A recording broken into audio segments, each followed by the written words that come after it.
Hi guys, and welcome back to my channel. If you're new here, hi, I'm Sonia.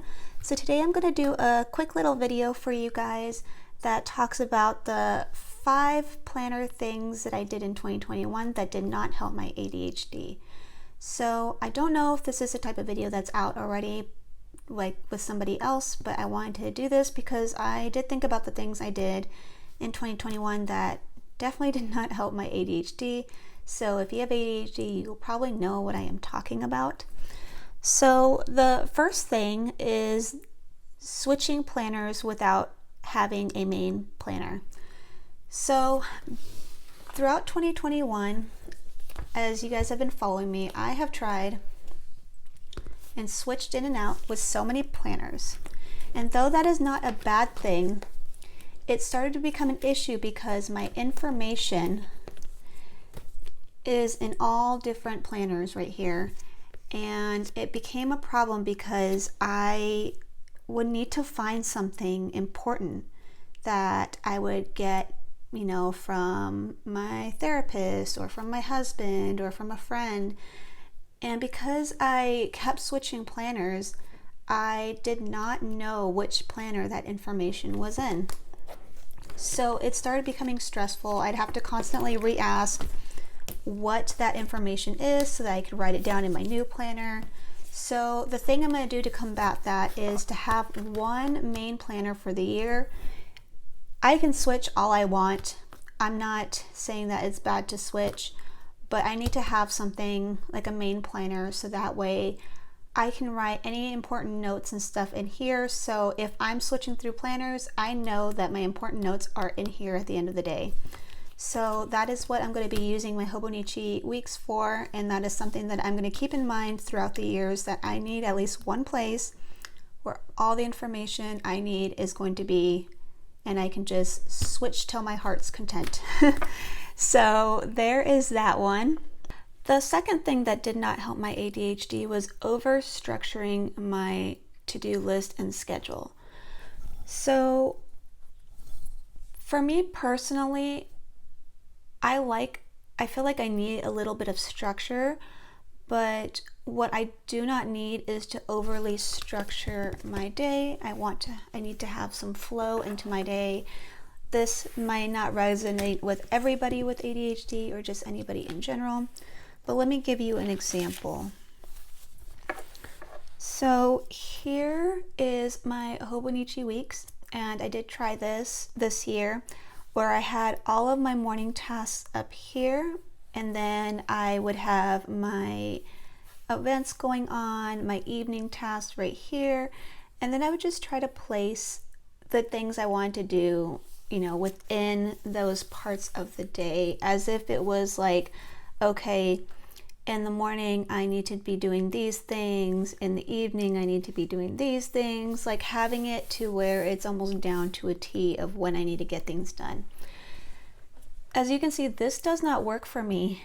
As helpful as it could be to tell me when I can do things, it doesn't work because it tends to overwhelm me, and just for my personality in general, I don't like being told what to do to an extent. So having it scheduled like this just made me not want to do it.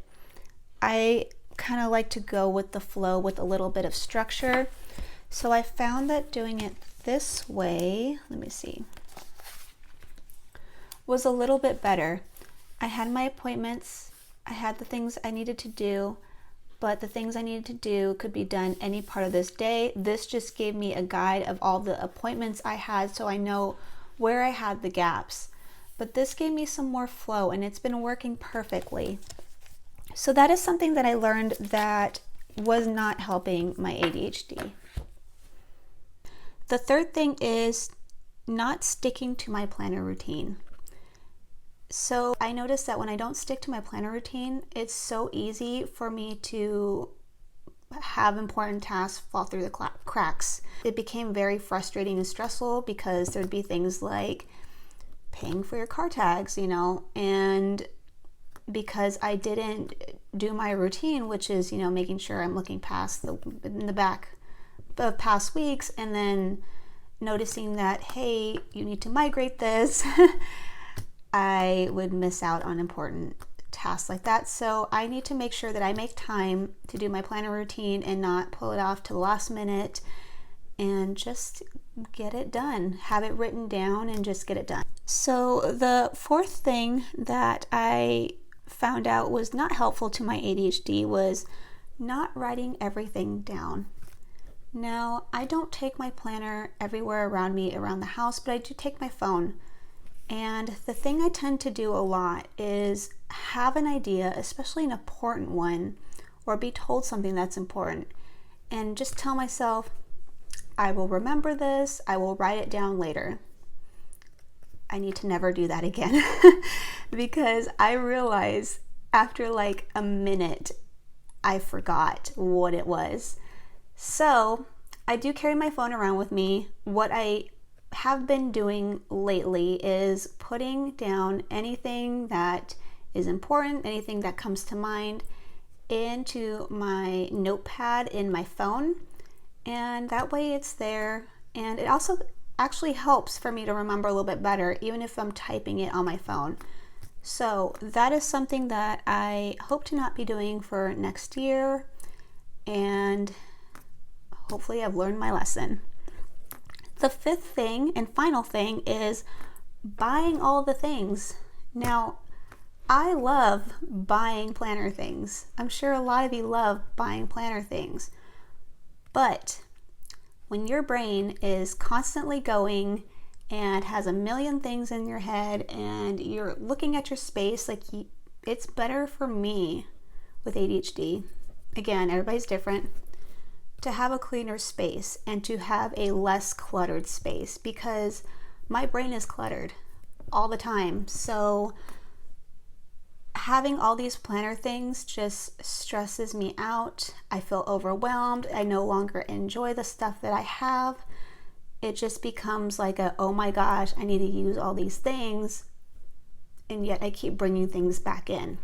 So my goal is to only buy what I absolutely need, meaning like if there is a holiday that I do not have a kit for, I'll buy that. Or if there's a sticker I frequently use that I'm out of, I'll buy that. But other than that, I need to just use everything that I have. I'm really going to try to do that this year and next year, but we'll see how that goes. But either way, I need to declutter. There's too much stuff. It stresses me out. My happy space is no longer my happy space. So that is the fifth thing that I learned that did not help my ADHD. Alright guys, that is the end of my video. I hope that this was informative or helpful or in any other way. I'm not used to doing these type of videos, so obviously it's a little bit of a mess. But anyways, thank you guys so much. If you enjoyed this video and you'd like to see more types of these videos, especially ADHD related, let me know in the comments down below. Hit like if you enjoyed this, and subscribe if you watched any of my videos. Thank you. Bye.